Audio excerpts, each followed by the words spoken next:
Hello and welcome to FMLS. I'm here with Vladimir Krupnov from Revolut. Vladimir, thank you very much for joining us. Welcome. Hi, Ben. Your first FMLS? Yeah, it's my first time. It's a very busy event, as I see. So most of the companies are FX trading, which some of them I have heard of, some of them not. But it's definitely quite different vibe to security events, which I normally do attend. So what is it you do? What is your role and what does that entail? For almost 4 years, I've been leading threat intelligence team at Revolut. So my team is responsible from threat identification to threat mitigation, so the full life cycle. We also do lead the cybercrime partnership element within the company, so working with law enforcement, with different entities to help prevent crime, to help resolve existing cases. So I think that's it. Honestly, Revolut has quite a startup-y culture, so we're involved in bits and pieces here and there. So generally, I like to see everything threat-related. It goes to Vlad. The best way to say it. Well, you say you're in the startup culture, but Revolut has been amazing in terms of the rapid expansion of Revolut. I mean, 25 million customers worldwide in a short space of time. An amazing achievement. But that also must bring a whole new set of challenges for you. Absolutely. The more we expand, the more we get the brand exposure. Obviously, that attracts other elements, percentage of which are fraudsters and hackers and various type of crime. So I would say it's quite a race in this sense. You're just trying to to find the ways to navigate this, to build new processes, to make them efficient, and not to forget about that those already exist, which is also a challenge. So definitely, we see quite some new types of the threats surrounding us, and looking forward in the future because we keep growing, we keep expanding. So it's definitely not the finish. And you talk about the threats. Tell me, what are the biggest threats that fintech faces? I would say third-party risk.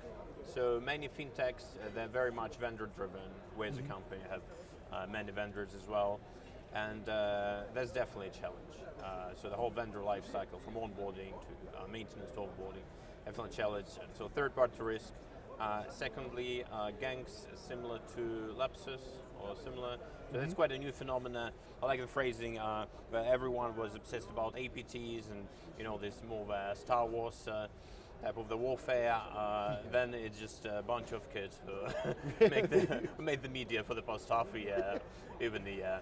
And I think we are going to see more of that as obviously with the new generations as they become more accomplished to the new technology.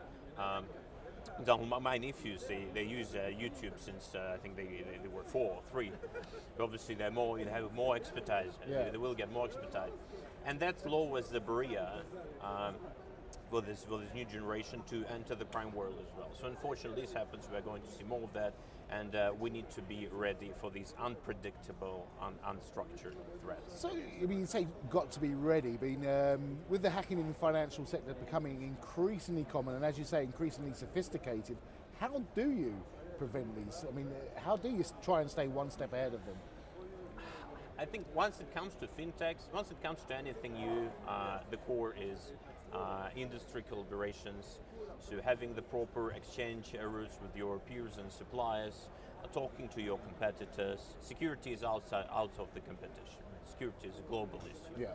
So it's really important to share the information between each other, to try to unite against certain threats, and be open with that. There are quite a few instruments, and I see more and more communities and again instruments which allows fintechs to share these data, share intelligence, to share threat-related information. But again, it's very much ad hoc, so it's still a bit chaotic, though it starts getting more formulated. Plus, many of the fintechs, as in our company, as we grow, we start joining some of the normally classic bank-related initiatives. Okay. Of this. So it's kind of it's a very interesting journey of discovery, I think, because banks they used to build these capacities for decades, right? And we just have to discover it in a very short period of time. but it's a challenging but exciting job. And as somebody with international experience and now based in the UK, how does the UK compare to other countries in acting against cybercrime? From my experience, so my personal experience, I believe that UK is leading this in the European continent. So far, there are some issues, but generally I had a very positive experience, especially with the case escalation, if the element is based in UK. So I would say, and also the recent initiative, I think with the cyber resilience centers across the country, it's very good. I also see some great job NCC is doing in teaching younger generation, how to protect against phishing, how to do this, that. So UK is definitely very much forward thinking once it comes to these things compared to some other countries. Obviously, it's still quite a far journey to the US level. Okay, so still not, the UK is still way behind the US. Of course, yeah. In some parts, even to Singapore. Okay. Once it comes to security, it's always a battle between the privacy and security, how invasive the government should be. One of my favorite topics is third-party risk, and again, should the government set these standards for the third parties, because the government eventually is the entity which has the most visibility into this World Wide Web pipeline, how everything is connected. But then we need to increase the role of the government.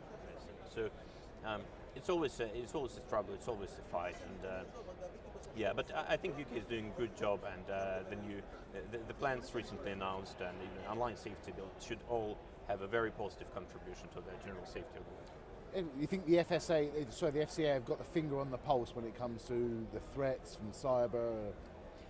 It's case-based, but again, I think as a general high-level direction, it does the job. Excellent here. And Vladimir, there's something I have to ask you, and I apologise for the frank directness of it, but during the old FTX debacle and collapse, there was a draining of over $1 billion. Was it an inside job? Well, in your professional opinion. It wasn't me or someone I know. You wouldn't be here 100%. Yeah. I would say from my experience, from my private consulting experience working with a high net worth crypto companies and individuals, once it comes to these volumes, there is always inside element, either intentional or unintentional. Okay. But from certain number, there's always an inside element. So I believe that definitely there was this in place, especially in crypto. Crypto is famous for being way fast-paced and very, very rough area once it comes to security. Yes. So I'm all aligning to the insider theory on this. Brilliant. Vladimir, thank you so much. It's been really interesting talking to you. I hope you enjoy the rest of the conference. Thank you very much. Thank you.